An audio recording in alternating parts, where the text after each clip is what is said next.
Since the earliest days of the space program, astronauts have been trying to find a way to control their movements in the weightlessness of space.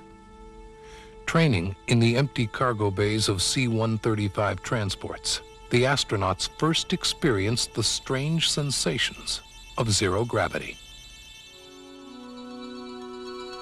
The Gemini program saw astronaut Ed White become the first American to walk in space, maneuvering himself with a device called a zip gun. Soon after, Dave Scott crawled along the outside of his spacecraft using grab rings and metal handholds. But not until the Skylab missions of the early 70s did the astronauts test devices which would not only maneuver in space, but do so without a tether. NASA and Martin Marietta experimented with a number of prototypes, the most successful of which were the astronaut maneuvering units. Finally, in the spring of 1984, astronaut Bruce McCandless gently rose, untethered, from Challenger's payload bay into the vast expanse of space.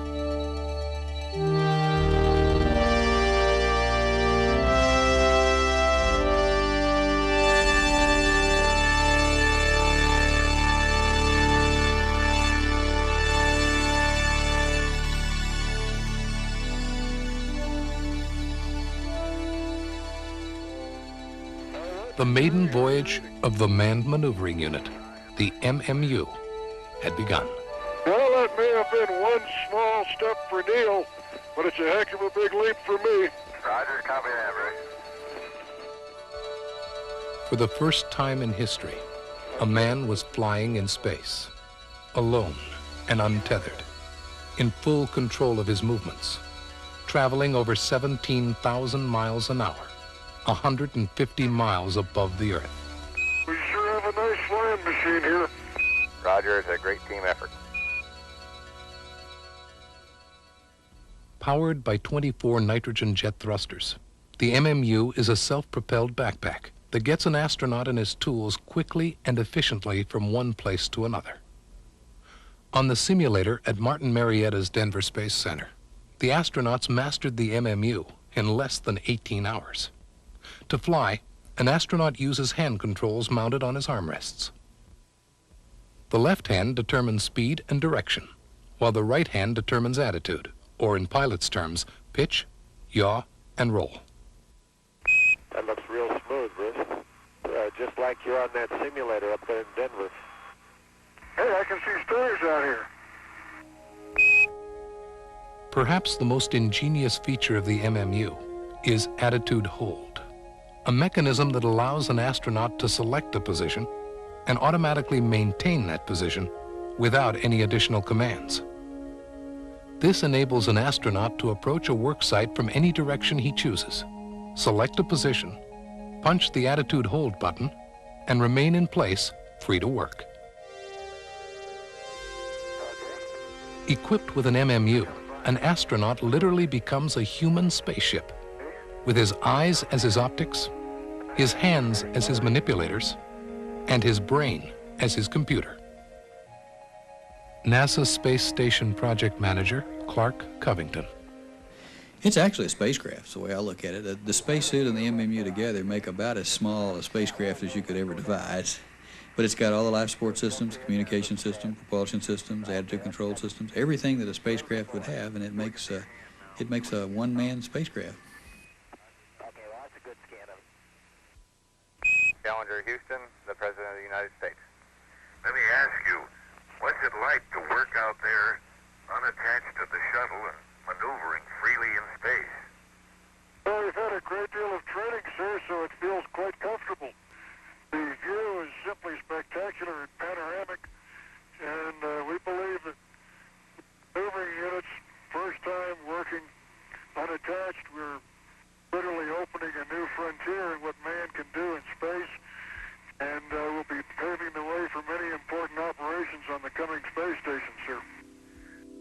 By the early 1990s, there will never be a day without a man in space. Permanent space stations will revolve around the Earth. Orbital transfer vehicles will shuttle men and material to and from geosynchronous orbit. And on board, the MMU will be standard equipment. You have a go. Okay, I get my last little pitch maneuver out of the way here. Have a good one, Pink. Thanks, Alex. You needed that. There you go. One potato, two potato. Martin Marietta MMU manager Bill Bolendonk. We really have now a new device which becomes a part of our bag of tricks to be able to perform. The ability to do work in space requires that we have a man and his complement of tools.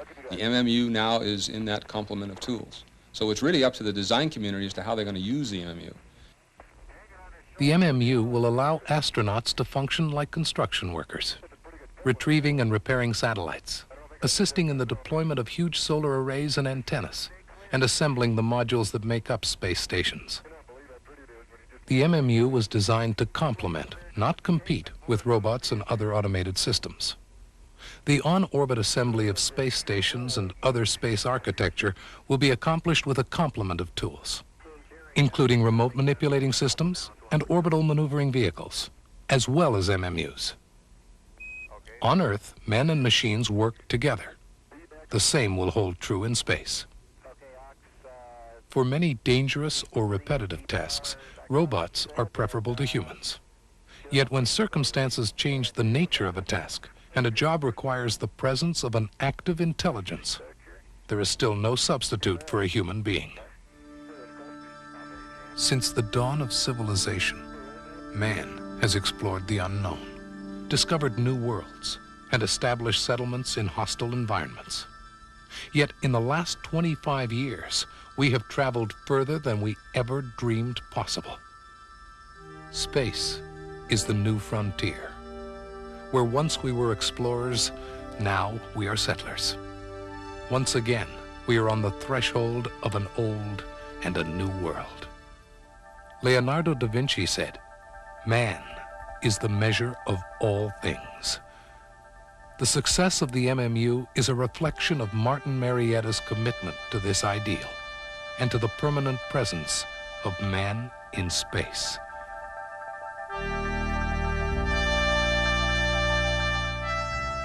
The triumph of the MMU is the most recent reflection of what we have always believed. The only limits are those of imagination.